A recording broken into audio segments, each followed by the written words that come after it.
Peter in Cornwall. Peter. Hello, hi. How's it going, David? I'm very well. Thank you for calling in, Peter. I agree with the last caller, but Lord Marland, I'm afraid, indulged in a piece of gaslighting there, talking about the pound falling against the dollar because the dollar had risen. That's nonsense. The pound's fallen against the euro as well. It's not just the dollar we're talking about. The pound is hopelessly weak because the market doesn't rate this budget. It doesn't rate borrowing excessive amounts of money. It doesn't rate.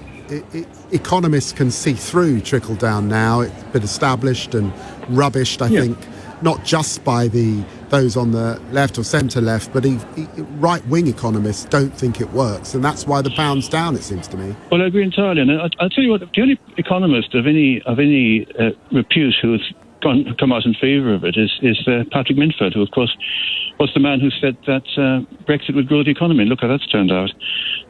So, I mean, I think a lot of people have described this as Kwame economics, and even Tories, as you know, both Gove and Liz Truss's opponent in the election have talked about fantasy economics and a holiday from reality when they refer to this kind of idea.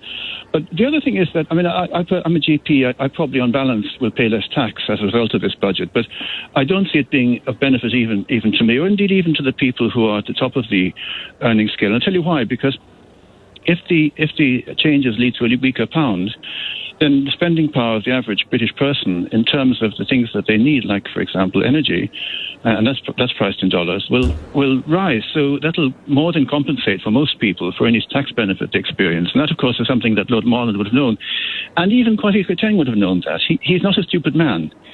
So unlike his party leader, he doesn't have the excuse of ignorance for the kind of things he does. There's a couple of other things.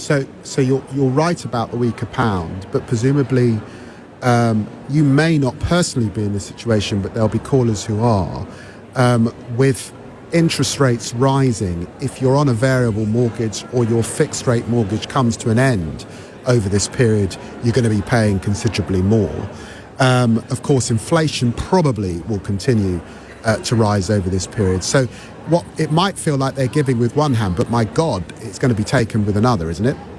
Well, the other thing to say is that the OBR, had they been asked, I'm sure would have said what you just said. And it's very striking that Kwarteng rushed this forward in his first few days as Chancellor with no previous experience in that role. And he did so saying that he would ask the OBR's opinion afterwards. Now, that's a bit like getting your MOT done just after your car's crashed. You know, you've missed the boat. There's no point in doing that. He should have asked their opinion first, and he should have listened to what they said, instead of listening to his friends from Tufton Street, who I think are, we knew what they would advise, and we knew why they'd advise it, and it wasn't in the interest of the country.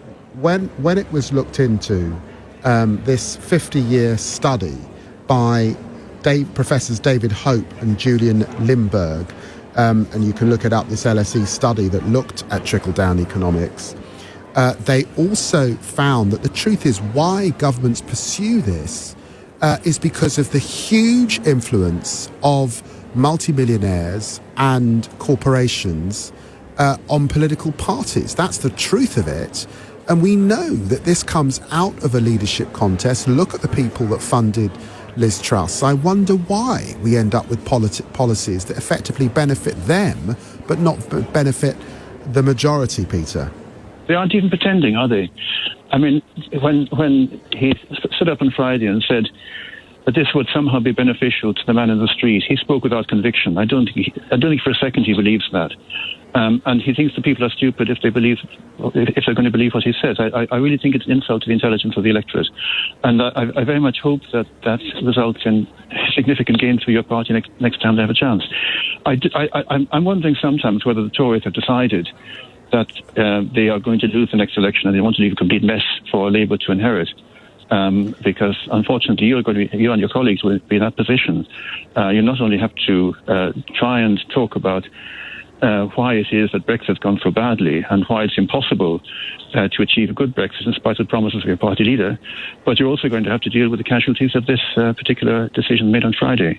Peter, I'm not as cynical as you. I can't believe they've made any decision to lose the next election. I genuinely believe that they believe this and think you've got to go for broke, think that you've got to scramble for growth, think that these failed policies work, because I think that Liz Truss thinks that she's a sort of mini Margaret Thatcher. It won't work, and we've now got to make the case to the country about what an alternative government and system would look like. Thank you so much, Peter, for calling in.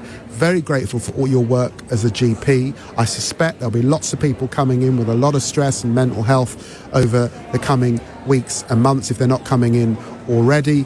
I'm at conference. To anyone who can hear the echo in the background, Labour Party conference, we're discussing trickle down. Call me on 0345 6060 973. Listen to David Lammy here on LBC. It's 10:31 and it's time for the news.